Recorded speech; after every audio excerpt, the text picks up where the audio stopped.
between On the Bright Side and Lost at Sea. I like those two. Yeah. Shit gets real.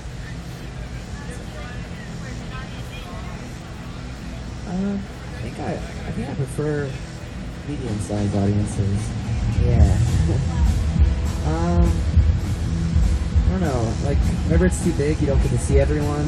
Whenever it's too small, you kind of feel like it feels a little too close.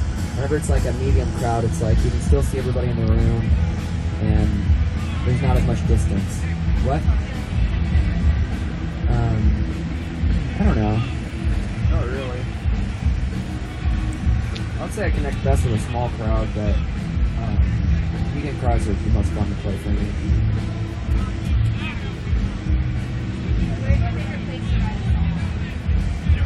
I like riding outside in the sunlight. Whenever the sunlight shining down on my guitar on me while I'm riding, it just feels good. You want to share with our class? Huh? What's up?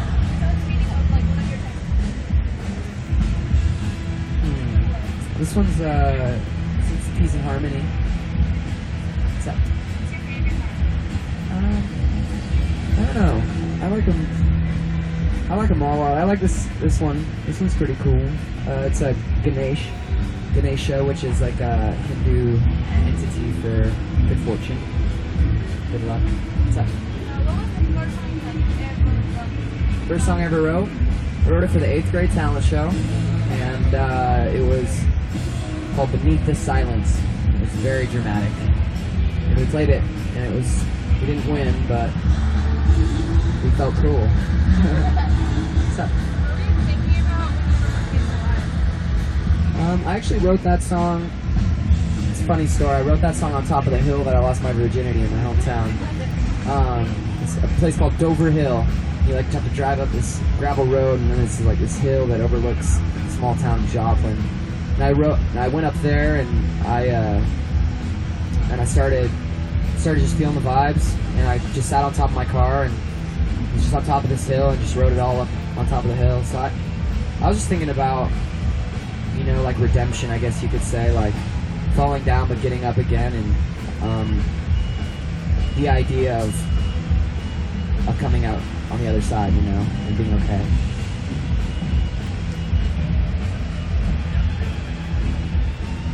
Yeah, we're throwing another one this year.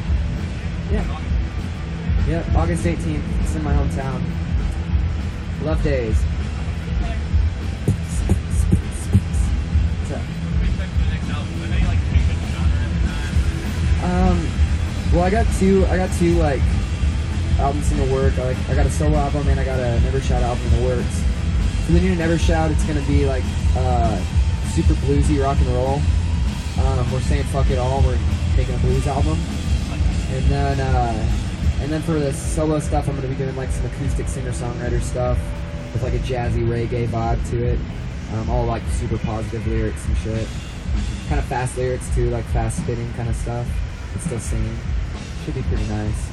It's gonna be like two ends of the spectrum. Should be real cool. Yeah, 2014 though. I mean, we're not gonna have any new music out till then, so we're just gonna kind of go on a little hiatus, and I'm gonna be. Yeah, exactly. Nice. Oh, thanks. You're so sweet.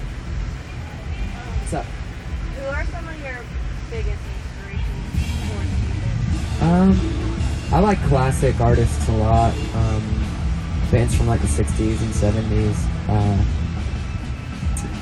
I like, for songwriters, I like Bob Dylan, and for performers and stage artists, I love David Bowie and Elvis Presley, and just the badasses from a different generation, generation that was a little more pure musically and more talent-driven than, I don't know, more talent-driven. What's up? Why didn't you play last time? What? Why didn't you play last time? Why didn't I what? Why didn't you play last time you were here on Fourth Floor? I don't know. Did I not play? No, you it had you on stage, and then you had like a time, and then your tent was on, and then no one knew where you went. It was like 2011. 2010. I don't know. Can't remember. I'll play today. It'll be way better than it would have been.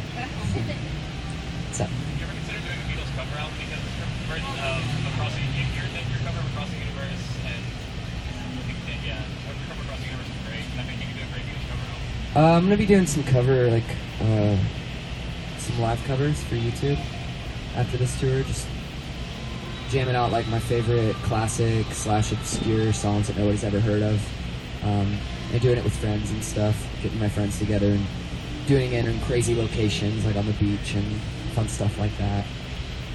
So yeah, covers are near in my future. I'm actually really excited to. I've never really given covers a good go. I've just kind of done it here and there. So yeah. What's up? Have you ever thought about quitting? No. I mean, no, I really haven't. You shouldn't. I mean, you should know what you want. You should stick to it. It's all about patience and persistence, you know? Got to keep those two words in mind. Otherwise, you're going to fail. You don't want to fail. You want to succeed, you know? What's up?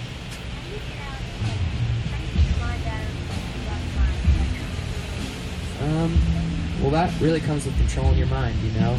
Taming the mind. It's a wild beast, you know, that does whatever it wants to unless you have control over it, which comes with reminding yourself, you know, every time you think a negative thought, reminding yourself of the positive side of it and changing it around and fixing the negative thought processes that go on in your head. You have to fix them by seeing the positive in all the negative. What's up? My buddy Caleb, he wrote that one. Me and him like co-wrote it, but yeah, I mean it was one of his songs that he just had laying around and we put it together. So I didn't really write. I just wrote some of the lyrics. He wrote most of them for that song. It's actually the only Never Shout song that I've ever written that I didn't write myself.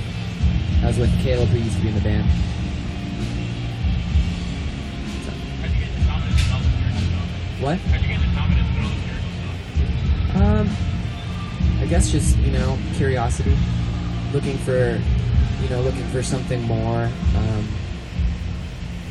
Really just being the Renaissance man that I love to be. The Renaissance man means the awakening man, you know, and I believe that the human race could go through another Renaissance, you know, time of awakening where art is beautiful and where that's what people care about is art and music and love and all that stuff, you know. The 60s, all the hippies, that was their game plan, was the second Renaissance, you know, and I still believe in it. So really, you know, I'm just trying to see as many different sides of stories that I can and take it all in and try to make something of it, you know, try to make my own truth. So, related to the question, have you ever read the book Siddhartha by Don Juan? I don't think I have. Wait, is that the Siddhartha is the one about the Buddha. Yeah, I know about the And Don Buddha. Juan's about the journey through the desert. It's about a spiritual healer named Don Juan with the project Mexico. Sick. Pretty good book. Nice. I'll have to check that out. Nice. What's up? I don't know, in a sense. I'm not really searching like that anymore. I've kind of already taken it to I've already gone there and it's cool.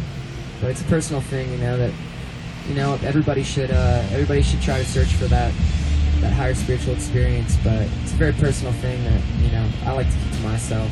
You know, I like to give advice, but whenever it comes to my spiritual journey, you know, it's a very personal thing. I think that privacy is a very good thing to keep whenever it comes to your spiritual path, because that way you don't. Whenever you start talking about it, it takes away the reverence of it. The more you talk about it, the less the truth is really said, because it's beyond words, you know. So if you try to put it into words, it's gonna lose its beauty.